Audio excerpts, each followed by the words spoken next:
Welcome to Aadya TV. మనం ప్రస్తుతం ప్రజాభవన్ దగ్గర ఉన్నాము. ఇప్పుడు దాదాపుగా ఈ గవర్నమెంట్ ఏర్పడి, కాంగ్రెస్ పార్టీ ఏర్పడి 2.5 సంవత్సరాలు గడిచిపోతుంది. అంటే ఇక్కడ ఆర్టీసీకి సంబంధించిన ఉద్యోగులు చిన్న చిన్న కారణాలతో సస్పెండ్ అయిన వాళ్ళు మనం చూస్తున్నాము. ఎండనక వాననక సలెనక అంటే ఈ 2.5 సంవత్సరాలు కూడా ఇక్కడ ప్రజాభవన్ చుట్టూ తిరిగిన వాళ్ళని మనం ఎంతోమందిని చూసినాం. సో వాళ్ళకి ఈ పొద్దు రేపు అంటూ ప్రభుత్వం నానపెడుతూ కూడా వాళ్ళను నానా అవస్థలు చేస్తుంది. కొంతమంది కూడా అందులో దాదాపుగా ఈ రాష్ట్ర వ్యాప్తంగా 1200 మంది ఉంటే ఇట్లా చిన్న చిన్న కారణాలతో సస్పెండ్ అయిన వాళ్ళు కొంతమంది గతించిన పాపం కూడా ఈ ప్రభుత్వానికి జుడుతుందని కూడా మనం చెప్పుకోవచ్చు. ఇలాంటి అంటే పిల్లలు చదువుకునే వాళ్ళు ఉంటారు, చిన్న చిన్న కారణాలు ఉంటాయి, వాళ్ళ హెల్త్ ప్రాబ్లమ్స్ ఉంటాయి, కుటుంబ ప్రాబ్లమ్స్ ఉంటాయి. అలాంటి ప్రాబ్లమ్ను ఫేస్ చేయక ఎంతోమంది ఎంతో అవస్థలు పడుతున్నారు.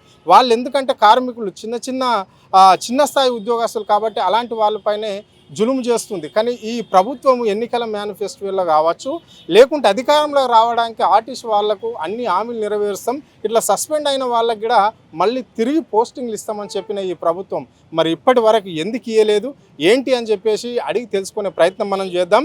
Telangana RTC victim employees welfare association ప్రధాన కార్యదర్శి రాజేంద్ర గారు మనతో ఉన్నారు. ఆయన మాటలు అడిగి తెలుసుకునే ప్రయత్నం మనం చేద్దాం. అన్న నమస్తే. నమస్తే. చెప్పండి, ఏంటి మీ ప్రాబ్లం ఏంటి? ఇప్పటికి దాదాపుగా 2.5 సంవత్సరాలు అయిపోయింది ప్రభుత్వం ఏర్పడి, మరి ఎందుకు మీకు పోస్టింగ్లు ఇవ్వలేకపోతుంది? ఎందుకు మీరు ప్రజాభవన్ చుట్టూ తిరుగుతున్నారు? ఎప్పుడు చూసినా శుక్రవారం ఉంటారు, మంగళవారం ఉంటారు, 2 రోజులు ఉంటారు, ఎక్కడ చూసినా మీరే కనిపిస్తుంటారు. అక్కడ ప్రజాభవన్ దగ్గర ఇక్కడ ఉంటుంటే అక్కడ సెక్రటరీ ఆఫీస్కి కూడా మీరు వస్తూనే ఉంటారు, ఇక్కడ అసెంబ్లీ దగ్గరికి వస్తూనే ఉంటారు. ఏంటి మరి మీ కష్టాలు ఏంటి? ఎందుకు రావాల్సి వస్తుంది? ముఖ్యంగా ఇప్పుడు ప్రధానంగా ఏంటిదని అంటే విచక్షణ రహితంగా అంటే చిన్న చిన్న తప్పులకే పెద్ద తప్పులు చూపెట్టి వీళ్ళందరినీ చాలామందిని శాశ్వతంగా ఉద్యోగం నుంచి రిమూవ్ చేశారు. దాని మీద మేము 2023 నవంబర్లో ఈ కాంగ్రెస్ ప్రభుత్వం ఏర్పడ్డ తర్వాత రేవంత్ రెడ్డి గారు ముఖ్యమంత్రి అయిన తర్వాత నేను ఫ్రెండ్లీ ప్రభుత్వాన్ని నడిపిస్తా, కక్షాదింపు చర్యలకు ఓనని చెప్పానంటే మేము 2024 జనవరిలో ఆర్టీసీలు ఇంతమంది శాశ్వత ఉద్యోగానికి తొలగించబడ్డారని చెప్పి ఇప్పుడు ఈ భాగేష్ ఇంకా వేరే వాళ్ళ ఆ వీసీ నాయకత్వంలో సీఎం గారు ఒక మెమోరాండం ఇచ్చి దీన్ని 2024 4 నెలల మొత్తం మంది ఎంత అంటే ఒక 600 మందిని వీళ్ళందరూ నిరాదరణ కుదిరని చెప్పి గవర్నమెంట్కు, ఇక్కడ చిన్నారెడ్డి సార్కు, తర్వాత అక్కడ సెక్రటేరియట్లా ముఖ్యమంత్రి గారు ఇవ్వడం జరిగితే దాని మీద ఈ ప్రభుత్వం అంటే చిన్నారెడ్డి సార్ యొక్క సూచన మేరకు, తర్వాత రవాణా శాఖ మంత్రి సూచన మేరకు ఏంటంటే 2024 డిసెంబర్లో ఒకటి 3 మెన్ కమిటీని వేశారు. 2024 డిసెంబర్లో 3 మెన్ కమిటీ వేసి ఆ 3 మెన్ కమిటీ నుంచి వాళ్ళు ఒకటి దీనిలో ఎవరికి ఇవ్వాలి ఎవరికి ఇవ్వదని ఒకటి మేము డిసైడ్ చేస్తామని చెప్పి సంజయ్ కుమార్ సార్ ఏమో చైర్మన్, దానికి ఇప్పుడు నోడల్ ఆఫీసర్ దివ్యా మేడం గారు member, and one of the member ఏంటంటే సజ్జనర్ సార్. వీళ్ళందరి కేసులు ఎక్సైజ్ చేసి ఇక్కడ మీరు కూడా చూశారు, ఇక్కడ ఈ గోడకు అన్ని లిస్టాత్ చేసినారు, లిస్టాత్గా పెట్టి కౌన్సిలింగ్ చేసి 4వ నెలల 2025 4/28 అన్నాడు ఒక జీవో ఇచ్చిండు.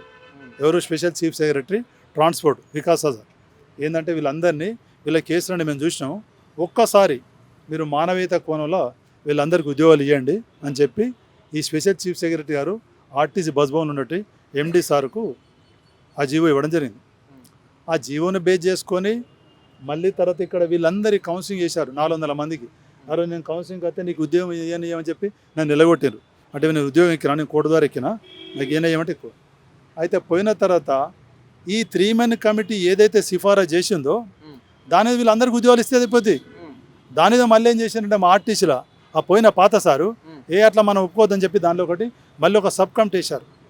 సబ్ కమిటీ ఎవరంటే దానిలో మా ఆర్టీసీ వాళ్ళు ఇప్పుడు మన ఉషా మేడం, తర్వాత Sridhar sir, Sucharitha madam plus and ED Venkanna sir, వాళ్ళు కేసు టు కేసు ఎక్సైజ్ చేసి ఆ కొండను మొత్తం ఏంటంటే నాలంటోడు పెద్ద కొండను గడపరు తవ్వి ఒక చిన్న కుందేరుగా తీసినట్టుగా 600 మంది ఉద్యోగం కోల్పోయిన బాధితులు ఉంటే 8 మందికి ఒకసారి, ఇంకో 8 రెండోసారి, 13 మందికి మూడోసారి, మళ్ళీ ఇప్పుడు ఈ కొత్త ఎండి సార్ వచ్చిన తర్వాత ఆయన పుణ్యం ఆ సార్ ఒక్కసారి 40 మందికి, ఇట్లా టోటల్ ఏంటంటే 73 మందికి మాత్రమే ఉద్యోగాలు ఇచ్చారు. ఇక్కడ ఆల్రెడీ 450 మందికి మేము ఉద్యోగాలు ఇస్తున్నాము అని చెప్పేసి ఇదే గోడ పైన ఇక్కడనే పిఎల్ రప్పించడం అనేది అయితే జరిగింది.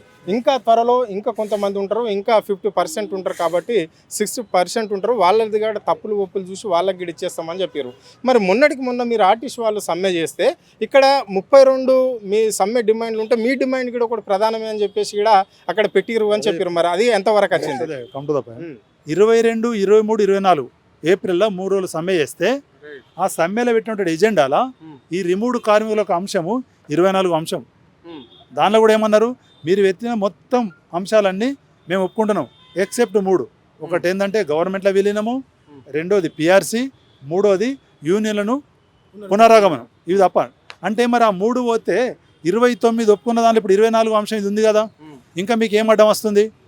అటు ప్రభుత్వం జీవో ఇచ్చింది, ఇక్కడ మీరు సమ్మెలో పాల్గొన్నప్పుడు ఇదే మన సెక్రటరీలో కూర్చున్నప్పుడు మినిస్టర్ల కమిటీ ప్లస్ ఐఏఎస్ఎల్ కమిటీ వాళ్ళు ఒప్పుకున్న తర్వాత మీకు ఇంకేం అడ్డం వచ్చింది? రైట్. ఎంతమంది ఉన్నారు ఇప్పుడు రాష్ట్ర వ్యాప్తంగా ఉద్యోగం కోల్పోయిన బాధితులు ఎంతమంది ఉన్నారు? మరి మీ కార్యాచరణ ఏ విధంగా ఉండబోతోంది? ఇప్పటికి రేపు జూన్ 2 నాడు మాత్రం ప్రభుత్వం ఏదైతే విలీనం అనుకున్నారో అది కూడా చేస్తాము అని చెప్పేసి మీకు మాట ఇవ్వడం జరిగింది. అందులో 24 అంశం మీది కూడా ఉంది 32లలో. మరి దీన్ని ఎట్లా చూస్తారు మీరు? ఇప్పటికైనా ఇక మించింది ఏం లేదు కదా, ఈరోజు ఏం చెప్పాలనుకుంటున్నారు ఇక్కడ ప్రజాభవన్లో? ఇప్పుడు ఎవరిని కలవాలనుకుంటున్నారు?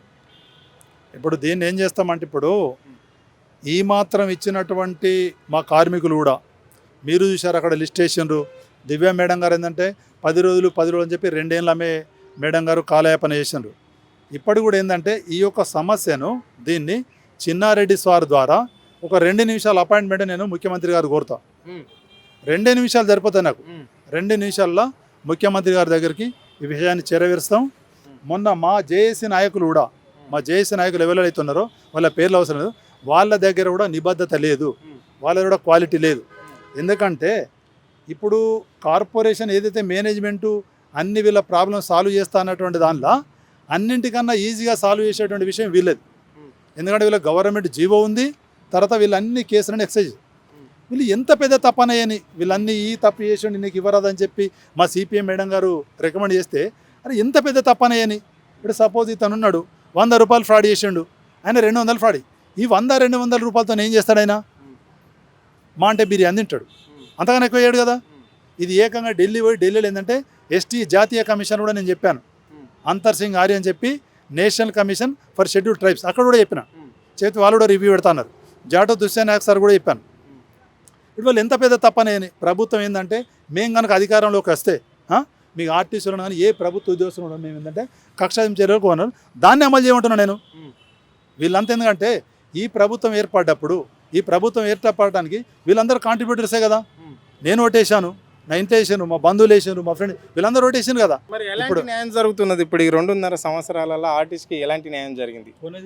ఇప్పుడు ప్రభుత్వానికి కానీ లేకపోతే మన రవాణా శాఖ మంత్రికి కానీ లేకపోతే చిన్నారెడ్డి సార్ కానీ ఇప్పుడు కొత్తగా ఏంటంటే ఇలా ఈ కార్మికుల గొంతమ్మ కోరికలు ఏం కోరుతానో ఏదైతే మీరు చెప్పినరో ఏది ప్రీవియస్ గవర్నమెంట్ రాకముందు, తర్వాత ఇప్పుడు ఈ సమ్మె రీకాల్ దానిలో ఏదైతే చెప్పినరో దాన్ని అమలు చేయమని రిక్వెస్ట్ చేస్తున్నాం సార్. ఇప్పుడు ఏంటంటే సార్ అధికారంలో రాకముందు ఇప్పుడు ఇదే పొన్నం ప్రభాకర్ అన్న ఏం మాట్లాడంటే, ఆర్టీసీ కార్మికులారా, తెలంగాణ ఉద్యమకారుడిగా మీకు చెప్తా ఉన్నాం, ఇలా తెలంగాణ సాధనలో మీ పాత్ర మర్చిపోయేటువంటి వాడు మూర్ఖుడు, శవాల మీద పేలాలు వేరుకుంటున్నటువంటి వాళ్ళే. కానీ రాబోయే కాంగ్రెస్ ప్రభుత్వంలో సోనియా గాంధీ గారు ఇచ్చిన తెలంగాణలో తప్పకుండా మీకు న్యాయం జరిగే విధంగా కార్యక్రమం తీసుకుంటామనే విశ్వాసాన్ని ఇస్తా ఉన్నాం. దయచేసి రైట్. మరి ఇప్పుడు అదే శాఖకు ఆయన ఆర్టీసీ కాకముందు ఆర్టీసీల గురించి మాట్లాడండి. ఇప్పుడు పొన్నం ప్రభాకర్ మంత్రి కాకముందు ఆర్టీసీల గురించి ఇంత చక్కగా మాట్లాడిన ఆయన, ఇప్పుడు మరి ఆయనకే ఆర్టీసీ శాఖను అప్పచెప్పింది రాష్ట్ర సర్కార్. మరి ఎంతవరకు ఇంప్లిమెంట్ చేస్తున్నాడు ఇవన్నీ? ఇప్పుడు నేను కూడా వీళ్ళందరి తరఫున అదే చెప్తున్నా, ఏంటంటే రవాణా శాఖ మంత్రి గారు మీరు కొత్తగా ఏం చేసే అవసరం లేదు. ఓన్లీ ఏంటంటే మీరే అంటున్నారు, ఏమంటున్నారంటే తెలంగాణ కోసం సకల జనుల సమ్మె ఏదైతే జరిగితే దానిలో ఆర్టీసీ వాళ్ళ యొక్క పాత్ర మర్చిపోలేదంటున్నారు. దానిలో వీళ్ళు ఉన్నారు, ఇప్పుడు ఉద్యోగం చేసేవాళ్ళు అందరు ఉన్నారు కదా. ఒక్కసారి ఈ రిమూవ్ అయిన వాళ్ళు అంతా ఏంటంటే మీ ప్రభుత్వం కన్నా ముందైనరు. 2018 నుంచి 2024 దాకా విచక్షణ రహితంగా తొలగించబడ్డారు. కాబట్టి ఒక్కసారి వీళ్ళకు అవకాశం ఇచ్చి వీళ్ళను ఉద్యోగాలు ఎక్కేయాలని చెప్పి నేను ప్రభుత్వాన్ని రిక్వెస్ట్ చేస్తున్నాను. అదేవిధంగా ఈవెన్ మా జేఏసీ నాయకులు కూడా చెప్తున్నా, జేఏసీ నాయకులు ఏం చేస్తున్నారు అనేది కూడా నేను అబ్జర్వ్ చేస్తున్నా. మీరు ఎందుకంటే వీళ్ళందరూ ఉద్యోగాలు కోలుకోకముందు ఉద్యోగాలు చేసేటప్పుడు మీ అందరికి వీళ్ళు చందాలు కట్టినరు. టీఎంయూ కొందరు కట్టినరు, ఎంప్లాయీస్ కొందరు కట్టినరు, మధురలో కొందరు కట్టినరు. ఇవాళ ఒక్క లీడర్ కూడా ఈ రిమూవ్ అయినటువంటి ఎంప్లాయీస్ యొక్క ఇష్యూను భుజాన వేసుకుంటలేరు. ఇవాళ మిమ్మల్ని మన ప్రభుత్వం పిలవంగానే పోయి కథ తెల్ల తెల్ల షర్ట్ వేసుకొని పోయి కార్లలో కూర్చున్నారు. అది మీ గొప్పతనం కాదు, మీకు ఎందుకంటే అంత సినిమానే లేదు. ఎందుకంటే కేవలం ఆ కోలా శంకర్ గౌడు ఎప్పుడైతే పెట్రోల్ పోసుకొని మండు టెండల ఆత్మ బలిదానం చేసుకున్నాడో దాంతోని ప్రభుత్వం ముఖ్యమంత్రి గారు ఎందుకు వాళ్ళు చనిపోతున్నారని చెప్పి ఆయనంతటా ఆయన వాలంటరీగా ఒక డిసిషన్ తీసుకొని వాళ్ళది ఏందో మాట్లాడని చెప్తే ఈ జేఏసీ నాయకులు ఇవాళ పోయి మీరు అక్కడ కూర్చుండి ఏంటంటే బిస్కెట్ల అక్కడ కోలా శంకర్ గౌడ్ ఒక శవము అక్కడ ఇంటి దగ్గర ఉంటే మీరు స్వీట్లు వంచి పెట్టుకున్నారు. జేఏసీ నాయకులు మీరు కూడా ఎందుకంటే కార్మికులంతా అర్థం చేసుకోవాలి. మీరు ఒకరి ముఖం ఒకరు చూసుకోకనే 6 ఏళ్ళు అవుతుంది మీరు వచ్చినట్టు. జేఏసీ నాయకులు మీరు ఎవరు? మీరు రిటైర్మెంట్ అయిన వాళ్ళు ఉన్నారు, దానిలో కొంతమంది అసాంఘిక కార్యకలాపాలలో ఇన్వాల్వ్మెంట్ అయిన వాళ్ళు ఉన్నారు. నేను నిజాయితీ పరుణ్ణి. నేను ఆ సీఎం గారు పోయేదానిలో వస్తా అంటే నువ్వు రావద్దు, మీది ఓన్లీ అసోసియేషనే, మేము ట్రేడ్ యూనియన్లో రైట్ ఓకే రానియకున్న పర్లేదు, మీరు ట్రేడ్ యూనియన్ మీరు బాగా ఇస్తా అంటారు. కానీ ఫస్ట్ మీకు చెప్తున్నా జేఏసీ నాయకులు ఫస్ట్ ఏంటంటే ఈ రిమూవ్ అయినటువంటి కార్మికులను ఒక్కసారి మీరు ఎప్పుడు ప్రభుత్వం దగ్గరికైనా లేదా ఐఏఎస్ ఆఫీసర్ల కమిటీ దగ్గరికైనా ఫస్ట్ ప్రియారిటీ ఈ రిమూవ్ అయినటువంటి కార్మికులకు ఇవ్వాలని చెప్పి నేను రిక్వెస్ట్ చేస్తున్నా. ఒక్కసారి సార్ వీళ్ళందరికీ ఒక్కసారి, ఎందుకంటే వీళ్ళు ఎంత పెద్ద తప్పన్నా కానీ మన భారతదేశంలో ఎంత పెద్ద పనిష్మెంట్ ఇచ్చినా కూడా లైఫ్ ఇంప్రిజన్మెంట్ పడ్డా లేకపోతే ఆయనకు ఉరిశిక్ష పడ్డా కూడా ఒక్కసారి ఏంటంటే అవకాశం ఇచ్చేటువంటి అథారిటీ మన భారతదేశంలో రాష్ట్రపతి గారికి ఉన్నది. అదేవిధంగా మీరు ఆర్టీసీకి సార్ దేశానికి ఏ విధంగా అయితే మన రాష్ట్రపతి ఉన్నారో ఈ తెలంగాణ ఆర్టీసీకి మీరు మొత్తం ఏంటంటే సేమ్ ప్రెసిడెంట్ లాగా సార్ వీళ్ళందరినీ ఒక్కసారి మానవీయత కోణంలో వీళ్ళందరినీ తిరిగి ఉద్యోగంలో రీఇన్స్టేట్మెంట్ చేయాలని చెప్పి ఈ సందర్భంగా తెలియజేస్తున్నాను. ఇది పరిస్థితి. అంటే ఇక్కడ ఆర్టీసీకి సంబంధించిన ఎవరైతే రిమూవ్ అయ్యారో వాళ్ళని మాత్రం వెంటనే ప్రభుత్వం తీసుకోవాలి అని చెప్పేసి కూడా ఆయన కోరుకోవడం అనేది అయితే జరిగింది. ఇప్పటికే చాలా నష్టపోయారు.